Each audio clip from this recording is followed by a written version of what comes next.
Good YouTube. Quinn Wade coming to you with that instant basketball analysis on Analysis Playground. Of course, on YouTube, exclusively on there forever. And we're going to talk about how the Charlotte Hornets won 123 to 121. This was an amazing classic game. The Mavericks 19 and 29 now, 14 and 14 at home. They was at home in this game.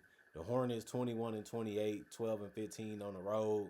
Charlotte won the first quarter 33 to 20, and that was a really good way to start the game off. But that second quarter happened 38 to 26. The Mavericks won it, and then they also won the third quarter 35 to 34, but they lost the fourth quarter by 2, 30 to 28. Charlotte won the fourth, and that's all they really needed to be able to win. Miles Bridges played a really solid game. 38 minutes, 17 points, 7 of 17 from the field, 1 of 5 from 3, 2 of 2 from the free throw line, 8 rebounds, 8 assists, and 3 turnovers. He also had 1 steal and 2 blocks. No personal fouls in the plus 11 and plus minus. He did so many things for the team tonight, attacking, driving, keeping the ball moving, transition, making active plays on the ball defensively. And you have to love the fact that he contributed in so many different ways in this game. Musa had a nice dunk. LaMelo Ball was able to break down the defense and dump it off to him. He was able to finish. That was a clutch basket. Obviously, the 3 by Brandon Miller was big too. But Musa, he understands how to get to that basket. He understands how to finish. And he understands when to roll, when to dive, and how to get open, even though you know that's all he wants to do. 32 minutes, 10 points. He had shot 5 of 9 from the field. He had 5 rebounds, 3 assists, no turnovers, 2 blocks, 1 offensive rebound, 4 personal fouls, a 0 in plus minus. Brandon Miller, 27 minutes, 23 points, 7 of 13 from the field, 3 of 7 from 3, 6 of 6 from the free throw line. He can score, and Brandon Miller can hit you with the mid-range. He can hit you with the drive. He can attack with dunks, and he also is a decent enough free throw shooter, and he can hurt you from the three-point line like he did in this game against the Mavericks. But he also had 6 rebounds, 2 assists, no turnovers. He made the decisions that he felt was right, didn't get stuck, didn't get trapped in his mind, and it ended up working out for him in the Hornets and how they ended up playing the whole game. And they all moved the ball real well, and especially the starting lineup. 1 block, 1 offensive rebound. The problem was he did have 5 personal fouls, and he was a plus 12 and plus minus though. LaMelo Ball, he's still figuring out where he fits at in this team since he has more scorers and more guys that can do things. He doesn't have to do it as much for that reason. So now he has to be more of a passer while still knowing when to take his shots. And it just takes some time to fill everything out. But this was one of the games that you can see that they all can play well together and they all can shine together. 22 points, 8 of 17 from the field, 6 of 10 from 3. 3 rebounds. He had 9 assists. That ended up being the most on the team. 3 turnovers, 1 block, 1 offensive rebound, 1 personal foul in the plus 9 and plus minus. Con Knipple, 36 minutes, 34 points, 10 of 16 from the field, 8 of 12 from 3, 6 of 6 from the free throw line. Good scoring from him, mainly from the 3-point line. He's just tough to cover because of his body, his strength, his handle, his IQ, and understanding how to read with the defense and having the right counter for it. And that jump shot is so pure that he can get it off anytime he wants, whenever he wants, even if it's off the dribble sometimes. 4 rebounds, 3 assists, no turnovers, 1 steal, no personal fouls, and a plus 7 and plus minus. Salon, 10 minutes, 2 points, 1 or 2 from the field, 3 rebounds, 2 turnovers, and a steal. 2 offensive rebounds, no personal fouls, and minus 9 and plus minus. Ryan Cartbringer, 15 minutes, 5 points, 1 or 2 from the field, 3 or 4 from the free throw line, 3 rebounds, no turnovers, and a block. 1 offensive rebound, 1 personal foul, and a 0 and plus minus. Colin Sexton, 20 minutes. That ended up being the most off the bench. He ended up having the most points because he had 8, but he went 3 of 10 from the field and 2 of 5 from 3 to get it. Obviously, he had some looks that he should have been able to knock down, not so much.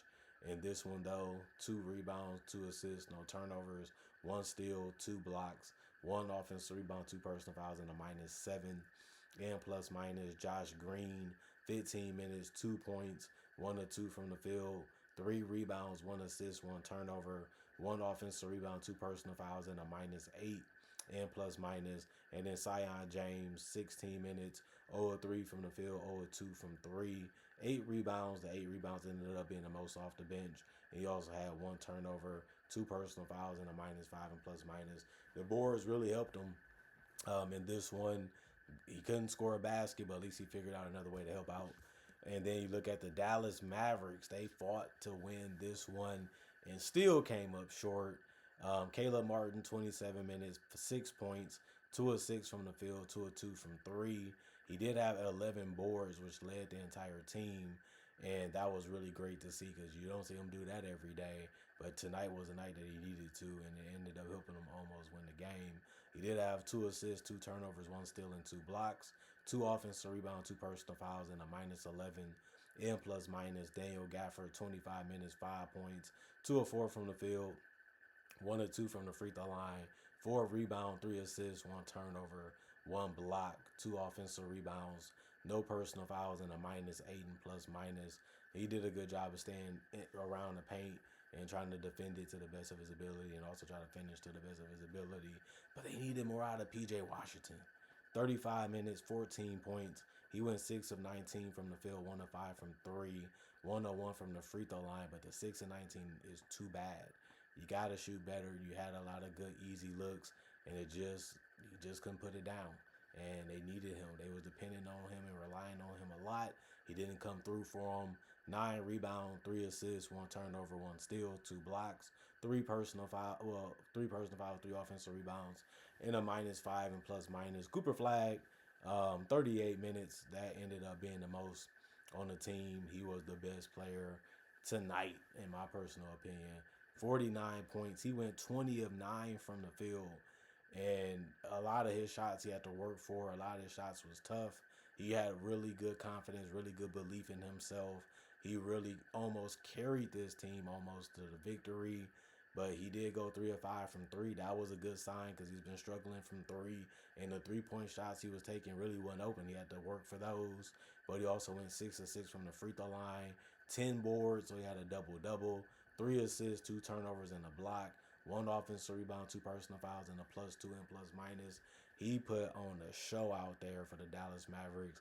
He showed that he was doing anything it takes to help his team win, even if he had to score a lot of their points, and he did. It still wasn't enough, though, because the Charlotte Hornets is a tough team to slow down and a tough team to stop because they have so many weapons, and it just wasn't enough for them to be able to get the win, unfortunately, for Cooper and the Mavericks.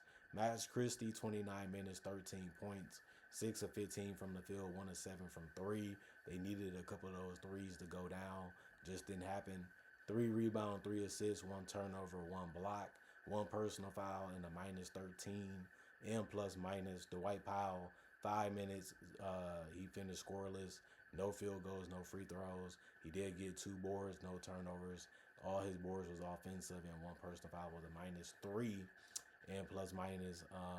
Musa ended up playing 17 minutes. He had 3 points. He missed his only field goal, but he still was aggressive enough to get to the free throw line and went 3 or 4 from the free throw line. 5 rebounds ended up being the most off the bench. No turnovers, 1 steal, 1 block, 2 offensive rebounds, 2 personal fouls, and a +11 and plus minus. Klay Thompson, he did a good job of knocking down shots to keep them in the game when things wasn't going their way sometimes and when they needed to get a boost. Offensively, he had some timely baskets in this one, and he had played 27 minutes, had 16 points. He went 6 of 15 from the field, 4 of 11 from 3. 3 rebounds, 1 assist, no turnovers, 1 steal, 1 offensive rebound, 3 personal fouls, and a +3 and plus minus. Brandon Williams, 21 minutes, 15 points, 6 of 10 from the field. He missed his only 3-point shot, and he did go 3 of 3 from the free throw line. I mean, he's been dependable. Whenever you need somebody to run the offense or score, Brandon Williams has been that guy for them all season, whether he's starting or coming off the bench. 1 rebound, 6 assists. The 6 assists ended up being the most off the bench for the Mavericks. He also had 2 steals and 1 turnover, 1 personal foul, and was a -11 and plus minus. And then Ryan Nembhard, 9 minutes, 0 of 3 from the field. He missed his only 3. 1 rebound, 4 assists, no turnover, 1 steal, no personal fouls, and a -2. And plus minus. Jaden Hardy played 6 minutes. He missed his only field goal, which was a 3. He did have a rebound and an assist, no turnovers, no personal fouls. It was a +5 and plus minus comparisons. 91 Charlotte Hornet field goals. 47% is what they made it at. The Mavericks did the same. They made 47% of theirs. They just shot 103 of them. 41 3-pointers taken by the Hornets, 49%. The Mavericks shot 33, but they only shot 33%. That was a big reason why they lost. And on top of that, the Hornets shot more free throws, 18 compared to the 16 of the Mavericks. But they shot 94%. The Mavericks shot 88%. But the Mavericks got them on the boards, 50-45, and they lost the assist battle, 26-28. They also had less turnovers, 8 for the Mavericks, 10 for the Hornets, 7 steals for the Mavericks, 4 for the Hornets, 8 blocks for the Mavericks, 9 for the Hornets, 13 offensive rebounds for the Mavericks, 8 for the Hornets. Both teams had 37 defensive rebounds, and then 15 personal fouls for the Mavericks, 17 for the Hornets. But like I said, the Mavericks ended up shooting more free throws by 2 and shot a better percentage anyway. This was really good for TV, man, to see 2 young teams with upside and potential to be threats in the West eventually, probably in the future, besides the Hornets, who obviously play in the East. But they're starting to show that they're building something special, and they're putting some good pieces around LaMelo now, and they fit right, and he's enjoying it now. He's excited to play, and he's excited to be healthy. Same with his teammates. Obviously, this game was proof of that, and the season has been proof of that since I've basically been watching every game anyway. But you also got to look at it like this. The Mavericks, man, they have a lot of guys out. They have a lot of upside. Cooper Flag, he looks like the real deal. Besides that first month, he's really been good. He's been figuring things out. He's been attacking better. He's handling it better. He's driving better. He's more confident in his pull-up game. You can tell that he's obsessed with the game. He loves the work that he puts in. He wants to continue to push himself. And if he becomes an all-star, nobody would be surprised, because we all thought it would be this type of way. The only problem I had with Cooper Flag was his mentality. He just wasn't aggressive. He just wasn't thinking to score. He wasn't trying to take over games. He'd have glimpses where he would do it. Now he's doing it more often, especially with AD out, especially with Kyrie out. Somebody has to do it, and he's saying, this is what I'm here for. This is what y'all brought me in for. This is what y'all wanted me to be. This is what y'all thought I could be. And now we're seeing it, and he's living it out, and we're watching him become the star that we knew he could be. And now he just has to continue to be putting in the work and continue to put it all together and just do it consistently and just continue to be a well-rounded player and impact the game as much as you can, impact the game as much as you can, and dominate it as much as you can. And I'm liking what I'm seeing in December, and I'm liking what I'm seeing in January from him, even though he hit a little bit of a wall. But it happens, every defense, every team gives you different problems, different matchups, different things to see, and you just have to be ready to be better the next time you go against them, or just, always look at it like, I got more to learn, more to improve on. And if you have that mentality, you'll figure it out. You just got to be hungry enough and devote your time enough to get it done. Other than that, comment, like, subscribe, share, hit that notification bell to get that analysis when it first come out. Y'all stay blessed up. Y'all stay good. Peace. And I'll see y'all later today, hopefully with more analysis.